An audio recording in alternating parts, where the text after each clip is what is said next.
Hi there, my name is Brett Fish Anderson, and I do not do spoken word.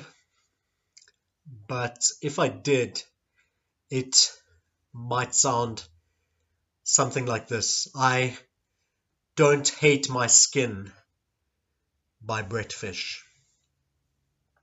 I don't hate my skin.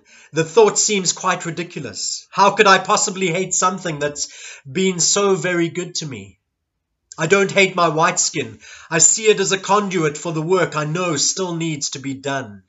I don't hate my white skin. It's a reminder of the inequality that continues to follow me. At a distance, though, it's not been my cross to bear, but opportunity arises every day for me to help repair that which has been cast aside or broken, words that have killed and yet somehow still continue to be spoken.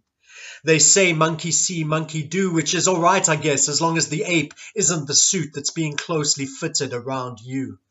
Viva the Rainbow Nation, viva! The irony seems lost in translation of how that is the anthem of those who claim to be colorblind. I don't see color, they announce as they cross over to the other side of the street, lest they dirty their robes on the edges of the pit latrine. You know, the one that is standing some 40 kilometers from their house. That seems like a really long road to cross. White genocide, they mutter in fear as they pass the mashed potatoes at another one of their all-white dinner parties. Which is the most unlikely of those two things, you have to wonder, in a country in which my kind make up less than 9% of the population? It's almost that you have to be intentional in a landscape where your skin color appears inconsequential so much that gatherings of only pink should not be called meetings but secret societies. Ones wrapped up in frivolous gossip and contemptuous pieties, ones in which Brown continues to serve before trudging off to their 3-stage homeward trek, but not before they've paused to tuck your children tightly into their electrified beds. Okay, now you may leave to look after your own, if they even still exist after all they had to face on their own today.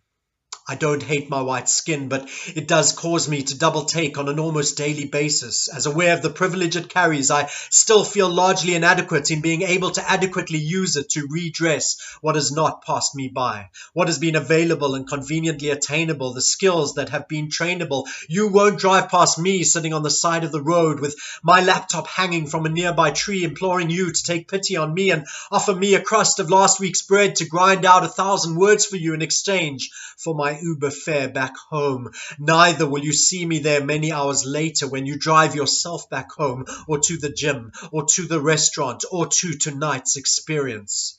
My skin is white, but my heart beats African. That is a fight I am willing to take up. It's going to take a lot to drag me away from you, as if to somehow suggest that both our pasts and our futures could ever be in any way disconnected. Going to take some time to do the things we never had. The very privilege that was built on the very things that were robbed from you also robbed me of the privilege of being deeply tied to you.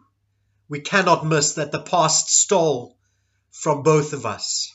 Who will restitute my humanity?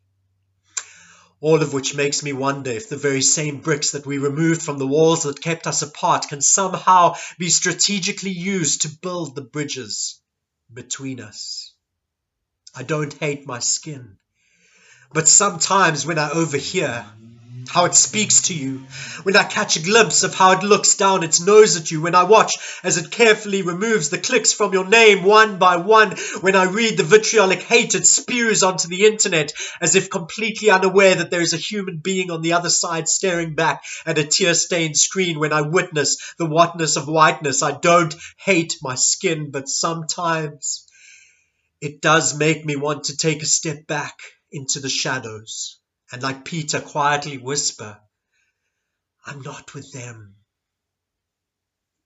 I can't hate my skin. There is still just too much work for it to do.